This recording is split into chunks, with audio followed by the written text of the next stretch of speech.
យ៉ាមសំអូននិងយ៉ានលីនដាផ្អែមល្ហែមដូចគូស្នេហ៍ថ្មីថ្មោងក្រោយចំណងអាពាហ៍ពិពាហ៍ផ្សះផ្សាជាថ្មីបានជិត2ឆ្នាំបើគិតមកដល់ពេលនេះរយៈពេលប្រមាណជិត2ឆ្នាំមកហើយដែលចំណងអាពាហ៍ពិពាហ៍របស់តារាចម្រៀងរៀមច្បងលោកយ៉ែមសំអូននិងភរិយាគឺអ្នកនាងយ៉ានលីនដាបានផ្សះផ្សាគ្នាវិញក្រោយបែកបាក់អស់រយៈពេលប្រមាណ9ឆ្នាំចាក្នុងនោះដែរការវិលជួបជុំសាងចំណងអាពាហ៍ពិពាហ៍ជាថ្មីរបស់លោកយ៉ែមសំអូននិងអ្នកនាងយ៉ានលីនដាបានធ្វើឲ្យអ្នកគាំទ្រជាពិសេស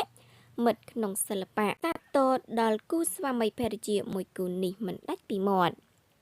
លើពីនោះក្រោយពីចំណងអាពាហ៍ពិពាហ៍វិលមកជួបជុំគ្នាជាថ្មី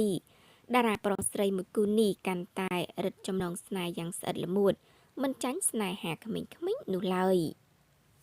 ជាការពិតណាស់បើទោះជាអ្នកនាងយ៉ានលីនដាត្រូវចេញចូលក្រៅប្រទេសញឹកញាប់ចាមិនបាននៅក្បែរស្វាមីគ្រប់ពេលក៏ពិតមែនប៉ុន្តែក្រោយចំណងអាពាហ៍ពិពាហ៍វិលជួបគ្នាលើកនេះលោកយ៉ែមសំអូននិងអ្នកនាងយ៉ានលីនដាមិនត្រឹមតែជោគជ័យក្នុងជីវិតគ្រួសារនោះទេពោលគឺសូម្បីតែការរកស៊ីរបស់អ្នកទាំងពីរចាលើផ្នែកតន្ត្រីក៏ជោគជ័យដូចគ្នាដែរជាងនេះទៅទៀតបើក្រឡេកទៅមើលកូនស្រីរបស់លោកយ៉ែមសំអូននិងអ្នកនាងយ៉ាន់លីនដាក៏កាន់តែមានក្តីសុខក្រោយឪពុកម្ដាយជានីគ្នាវិញលើពីនោះក្រុមគ្រួសាររបស់សិល្បកររៀមច្បងទាំងពីររូបនេះក៏កំពុងធ្វើឲ្យអ្នកគាំទ្រនិងមិត្តភ័ក្តិលួចសរសើរពីសុភមង្គលរបស់ពួកគេផងដែរ